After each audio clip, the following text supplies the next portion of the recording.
ఎందుకంటే ముఖ్యమంత్రి గారేమో 16,000 కోట్ల రూపాయలతో అయిపోయే ప్రాజెక్టుకు 1,50,000 కోట్లని ముఖ్యమంత్రి అనౌన్స్ చేసింది, నాది కాదు. Telangana CM announces 1.5 lakh crores beautification project for Musi. Telangana government to spend 1.5 lakh crore on Musi river front beautification. In rupees 1.5 lakh crores beautification for Musi. Telangana CM. అధ్యక్ష క్వశ్చన్ అవరే సార్, ఇంతకంటే ఇంపార్టెంట్ క్వశ్చన్లు ఉన్నాయి సార్. అధ్యక్ష 1,50,000 కోట్లని ఇక్కడ చెప్తున్నారు అధ్యక్ష. మరి మంత్రి గారి సమాధానంలో మొదటి ఫేజ్ లో 4-5 కోట్లని చెప్తున్నారు.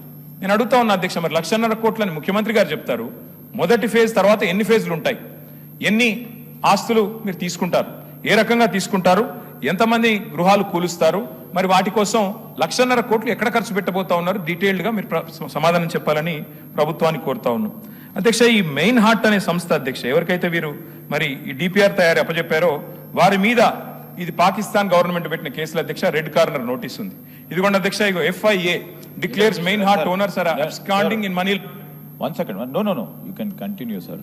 సార్, ఇది వారు డెఫినెట్లీ మూసీ నదికి సంబంధించిన రీజనరేషన్కి సంబంధించిన అంశం అధ్యక్ష.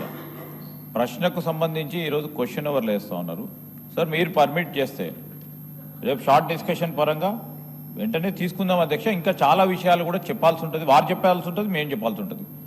సో ఆ సందర్భాన్ని గురించి ప్రశ్న వరకు పరిమితమై డెఫినెట్లీ మా పరంగా ఏమి ఆన్సర్స్ కావాలో కోరుకోమని చెప్పండి.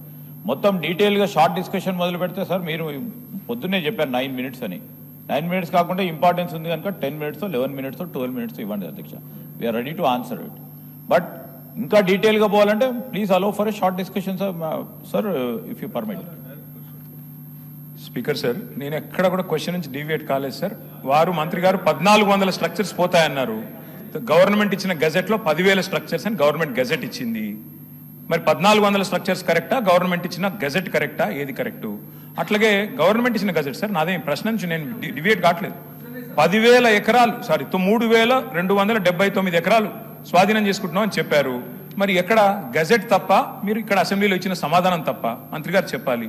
డిపిఆర్ తయారీకి మీరు అసెంబ్లీలో ఇచ్చిన సమాధానం 18 నెలలు పడుతుందని, మరి 2 నెలల్లో డిపిఆర్ ఎట్లా వచ్చింది అంటే అకస్మాత్తుగా ఇంత ఫాస్ట్ గా మెరుపు వేగంతో గవర్నమెంట్ ఎట్లా కదులుతోంది? అట్లాగే అధ్యక్ష ఇంకొకటి, అసలు 1,50,000 కోట్ల బడ్జెట్ అని ముఖ్యమంత్రి గారు చెప్పిన తర్వాత దీనికోసం ఈ రోజు గవర్నమెంట్ 5,000-4,000 కోట్లని ఎట్లా, మరి 1,50,000 కోట్ల 4-5 ఎట్లా తగ్గించారు? అదేం చమత్కారం చేశారు? దాంతో పాటు అధ్యక్ష, మరి మంత్రి గారు చెప్తున్నారు ఇది 1,435 స్ట్రక్చర్లు ఐడెంటిఫై చేశాం. ఏ బేసిస్ లో ఐడెంటిఫై చేశారు?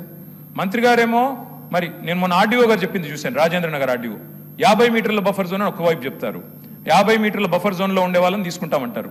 కానీ మరి 3,297 ఎకరాలంటే 500 మీటర్ల దాకా విస్తరించారు అధ్యక్ష. బఫర్ జోన్ ఎంత తీసుకుంటున్నారు? అసలు ప్రాజెక్ట్ యొక్క ఆలోచన ఏంది? 1,50,000 కోట్ల, 5,000 కోట్ల, 4,000 కోట్ల బ్లాక్ లిస్ట్ చేసిన కంపెనీలకు ఎందుకు ఇస్తున్నారు? డిపిఆర్ లేకుండా ఈ హడావుడు ఎందుకు? ఇల్లెందుకు కూలుస్తున్నారు? మొత్తం ఒక గృహ మీద యాగం ఎందుకు చేస్తున్నారు? దయచేసి మంత్రి గారు సమాధానం చెప్పాలని కోరుతా ఉన్నది. సుధీర్ రెడ్డి గారు.